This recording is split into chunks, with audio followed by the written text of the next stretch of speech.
বিরতির পর আবারও স্বাগত জানাচ্ছি প্রসঙ্গ রাজনীতিতে। আমাদের আজকের বিষয় ব্রাহ্মণবাড়িয়া জেলার রাজনীতি।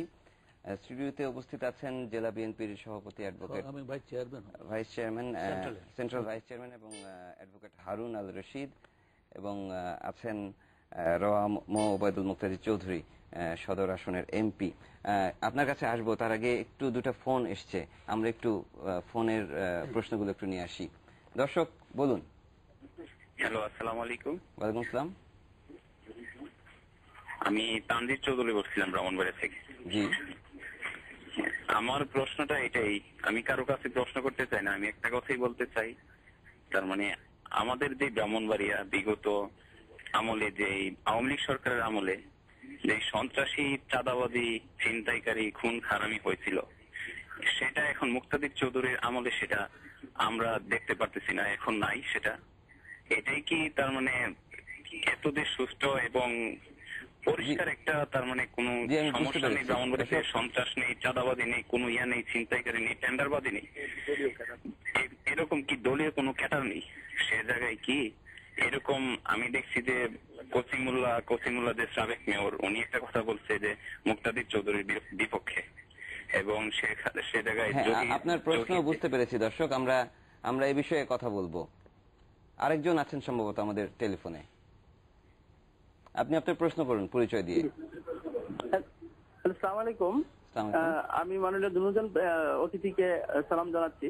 আমার প্রশ্ন হচ্ছে, বর্তমান যে সাংসদ আছেন আওয়ামী লীগের জনাব ওবায়দুল মুক্তাদির সাহেবের কাছে, আমরা যারা ব্রাহ্মণবাড়িয়াবাসী, আমরা দীর্ঘদিন যাবৎ দেখছি ব্রাহ্মণবাড়িয়াতে রাজনীতির একটি সবার সাথে একটা ভালো সম্পর্ক, কিন্তু দেখলাম আপনার সময় যখন প্রধানমন্ত্রীর পরে টর্নেডো এলাকায় বিরোধী দলের নেত্রী যখন আসলেন, আপনি যেই কলেজের সভাপতি ওই কমিটির, আপনি তাকে এখানে প্রোগ্রাম করার অনুমতি দেন নাই।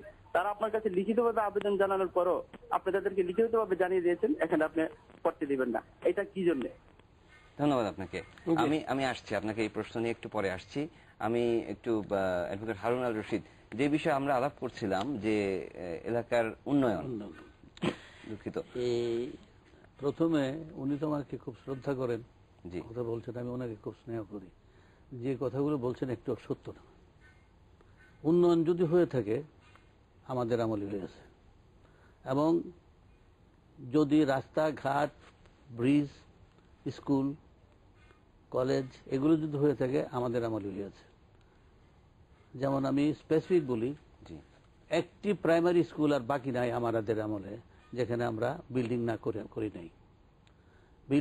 নাই, এবং হাই স্কুলও একটিও বাকি নাই যেখানে আমরা করি নাই। এবং প্রথম ধাপে তো আমরা একতলা বিল্ডিং করেছি, দ্বিতীয় ধাপে আমরা দুতলা করেছি এখানে। তারপরে রাস্তাঘাট, এই যে বিজয়নগর বলে নতুন একটা উপজেলা হয়েছে, সেই বিজয়নগরের যে উপজেলাটা আমাদের আমলেই আমরা সব কাগজপত্র সব তৈরি করে এসেছিলাম, কিন্তু জায়গা সিলেকশন করার সময় ওইখানে লোকগুলো দুই ভাগে ভাগ হয়ে যায়, কোথায় হেডকোয়ার্টারটা হবে, সেই জন্য আমি আর এটা হাত দিই নাই। এরপর তারা এসে এটা করেছে, কিন্তু কাগজপত্র সব। আচ্ছা, উন্নয়ন তো একটি ধারাবাহিক বিষয়। আরেকটি বিষয় একজন দর্শক প্রশ্ন করলেন, ওনার প্রতি আমি এই বিষয়ে আপনার কমেন্টসটা জানতে চাচ্ছি, যে এলাকায় নাকি এখন চাঁদাবাজি, টেন্ডারবাজি, সন্ত্রাসী নেই, বিষয়টা এরকম না? এটা সম্পূর্ণ ঠিক না। আচ্ছা, কমেছে কি আগের চেয়ে? দর্শক বলছিলেন আর কি যে কমেছে। যিনি বলছেন ওনার পরিচয় তো বোধহয় মনে হয় আমার ছোট ভাইয়েরই কোনো একজন শুভাকাঙ্ক্ষী হবে বলছেন। যাই হোক, আমি যেটা বলছি, তারপর রাস্তাঘাট, স্কুল, কলেজ, যে কলেজ ব্রাহ্মণবাড়িয়া, সেই কলেজের অনার্স কোর্স চালু করেছি আমরা। কলেজের মধ্যে আমরা 4টা বাস, 2টা বাস হতে দিয়েছি আমরা, প্রাইম মিনিস্টার আমাদের প্রধানমন্ত্রী বেগম খালেদা জিয়ার সৌজন্যে আমরা দিয়েছি। আমরা উন্নয়ন করে, উন্নয়ন যদি strict sense of the term উন্নয়ন বলতে গেলে আমাদের আমলেই উন্নয়ন সঠিকভাবে হয়েছে। আচ্ছা, অ্যাডভোকেট হারুন রশিদ, আপনার কাছে একটি প্রশ্ন আছে, একটি ফোন এসছে ব্রাহ্মণবাড়িয়া থেকে। দর্শক বলুন। আসসালামু আলাইকুম। আসসালামু আলাইকুম। আমি আবু সাইদ বলছিলাম। জি, প্রশ্নটা করুন। প্রশ্নটা হলো, উনি তো দীর্ঘ 2 যুগ ছিল ব্রাহ্মণবাড়িয়া আপনার বিএনপিতে, তো উনি তো দেশের জন্য কোনো আমাদের ব্রাহ্মণবাড়িয়ার জন্য কোনো উন্নয়ন করে নাই। এখন তো দেখা যাচ্ছে কি উনি পরবর্তীতে আবার নির্বাচনে যদি আসে তো উনি নমিনেশন করবে, তো উনি পরবর্তীতে ব্রাহ্মণবাড়িয়াবাসীর জন্য কি নিয়ে আসবে? এখন তো কোনো কিছু, রাস্তাঘাট তো তখন কিছুই করে নাই। এখন তো আমরা বিএনপি আওয়ামী লীগ আসার পরে দেখলাম যে মোটামুটি রাস্তাঘাট ভালোই। বুঝতে পেরেছি। আরেকজন দর্শক আছেন আমাদের টেলিফোনে। দর্শক, পরিচয় দিন এবং প্রশ্নটি করুন।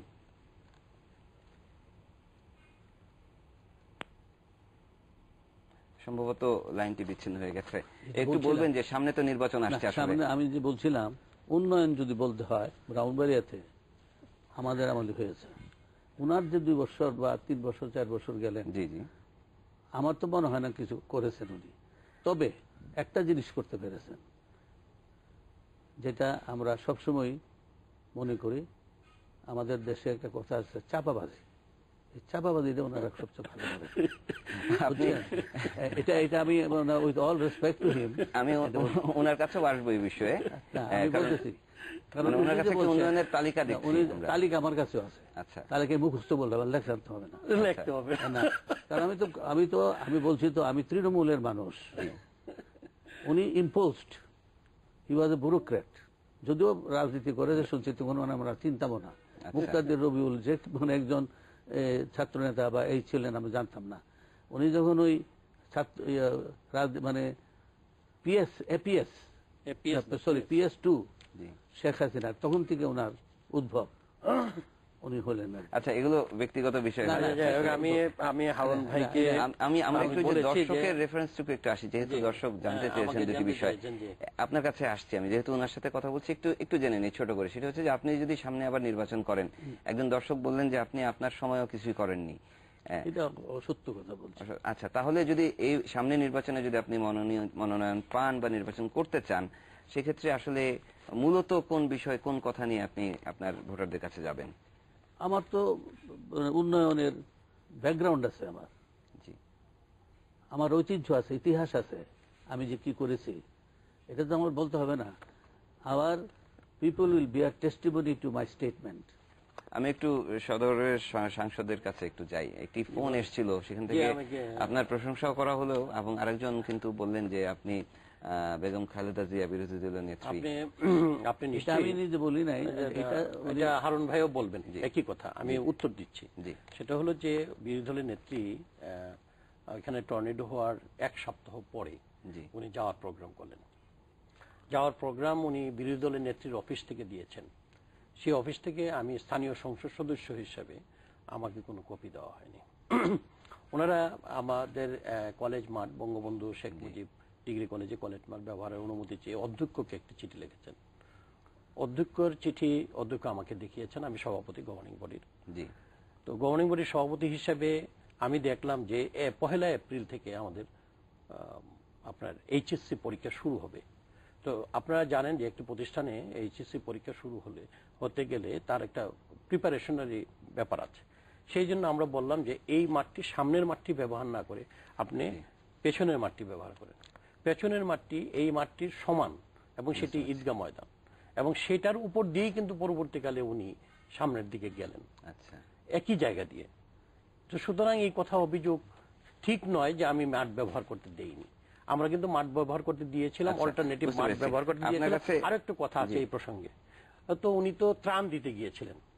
তো ত্রাণ দিতে গিয়ে মাত্র 250 গাড়ি গিয়েছিল ওনার সাথে, এবং পেছনে ছিল 150 হুন্ডা, সামনে ছিল 150 হুন্ডা, এবং ধানের শীষের সিম্বল নিয়ে পুরো এলাকাটা বিচ্ছিন্ন করে মাত্র 7 জনকে উনি দিতে সক্ষম। আচ্ছা, সেটা আমরা আরেকদিন হয়তো এলাকার মানুষই তো বলবে। আমি আপনার কাছে জানতে চাইবো যে সেখানকার সাধারণ মানুষদের কিন্তু আপনার প্রতি কিছুটা ক্ষোভও আছে, সেটি হচ্ছে তারা নাকি আপনার কাছে আসতে পারেন না এবং আপনি পুলিশ প্রোটেকশন নিয়ে চলেন। না, এটা বোধহয় সাধারণ মানুষ নয়। এখানে আমাদের যে এক ভদ্রলোক বললেন, তিনি বিএনপির সাধারণ সম্পাদক এবং আমাদের কাছেও বিএনপির সাধারণ সম্পাদক। আপনি এটা ঠিক নয় যে আমি পুলিশ প্রোটেকশন নিয়ে চলে, অস্বীকার করব না, কারণ আমি সংসদীয় স্থায়ী কমিটির চেয়ারম্যান হিসাবে পুলিশ প্রোটেকশন পাই এবং পুলিশ আমাকে প্রোটেকশন দেয়। এর অর্থ এই নয়, আপনি যে কোনো দিন, আমি যখন এলাকায় থাকি, ভোর 6টায় যাবেন, এবং আপনি দেখতে পাবেন যে আমি একটি দোতলা বাড়িতে থাকি, আমার গ্রামের বাড়িতে থাকি, এবং সেখানে দোতলাতেও দেখবেন যে মানুষ গিয়ে আমার বেডরুমে ঢুকছে। সুতরাং এই কথা ঠিক নয়, এই কথা ঠিক নয়। এটা হলো শত্রুর মুখে ছাই দিয়ে এখন আল্লাহর রহমতে আপনাদের দোয়ার বরকতে আমার জনপ্রিয়তা ঠিক আছে বলে আমি মনে করি। এবং আপনার নির্বাচন নিয়ে কি আপনি আশাবাদী? আমি খুবই আশাবাদী by the grace of almighty Allah. আমি মনে করি যে ইনশাআল্লাহ সামনে নির্বাচনে ওনাদের তো প্রার্থী দুজন, এই কিছুদিন আগেও রেল স্টেশনে মারামারি করেছেন দুই পক্ষ, হারুন ভাইয়ের পক্ষ এবং ওনার আরেকজন তরুণ প্রতিদ্বন্দ্বী শ্যামল নামে একজন আছেন, তারা মারামারি করেছেন এক পক্ষ আরেক পক্ষের বিরুদ্ধে। হারুন ভাইয়ের অনুসারীদের বিরুদ্ধে, আপনার ওই যে হারুন ভাইয়ের অনুসারীদের বিরুদ্ধে দ্রুত বিচার আইনে মামলা হয়েছে, শ্যামল সাহেব পড়িয়েছেন। উনি বলছেন যে আপনি অসত্য কথা বলছেন, আমি ওনার কাছেই যাই। আসলে সামনে নির্বাচনে কি আপনি নির্বাচন করতে চাচ্ছেন? নিশ্চয়ই করব যদি নমিনেশন পাই। নমিনেশন নিয়ে কি কোনো জটিলতা বা এখন যে আগে তো আমার প্রতিদ্বন্দ্বী বা প্রতিযোগিতা ছিল না, আমি এই শ্যামলকে রাজনীতিতে এনেছি, এটা ঠিক এনেছি এবং তাকে স্নেহ করেছি। ইতিমধ্যে নমিনেশনের ব্যাপারে আমাদের পার্টি হাইকমান্ড শ্যামলকে দিয়েছে, আমরা ইলেকশন করেছি। আবার যদি আমি নমিনেশন চাইবো, যদি আমাকে দেয় আমি করব, আর যাকে দেয় তার জন্য আমি ইলেকশন করব। সবশেষে দুজনের কাছেই জানতে চাওয়া সেটি হচ্ছে যে একটি কথাও এসছে রিপোর্টে যে দুই দলের মধ্যে এক রকমের সহিষ্ণুতা ছিল, এক রকমের উষ্ণ সম্পর্ক ছিল। এখন কি উনি আসার পরে আর এটা নাই? এইটা ঠিক নাই। হারুন ভাই একটি হারুন ভাইয়ের নিজের যে কলেজ, ওনার মায়ের নামে যে কলেজ, সেখানে আমাকে সভাপতি হওয়ার জন্য বলা হলে পরে আমি ওনার অনুমতি নিয়েছি আমি যাব কিনা, এবং আমি গিয়েছি এবং ডেভেলপমেন্ট করছি, এটা উনি জানেন। এবং ওনার নামে একটি কলেজ আছে, উনি দুটি উন্নয়নমূলক কাজ করেছেন, একটি মায়ের নামে একটি কলেজ করেছেন আর নিজের নামে একটি কলেজ করেছেন, এটা আমি অস্বীকার করবো না, এই দুটি কাজ করেছেন।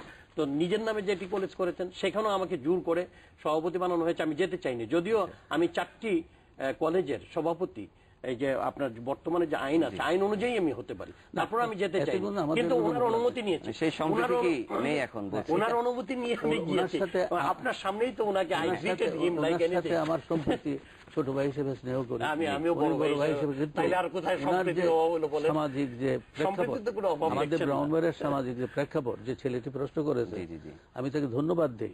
ওনার খালাতো আর ওনার মামা হন সম্পর্কে যে কচিমুল্লা না, এখানে একটা ছেলে প্রশ্ন করেছে, ফোনের কথা বলছেন যে করেছে, আমি তাকে ধন্যবাদ দেই।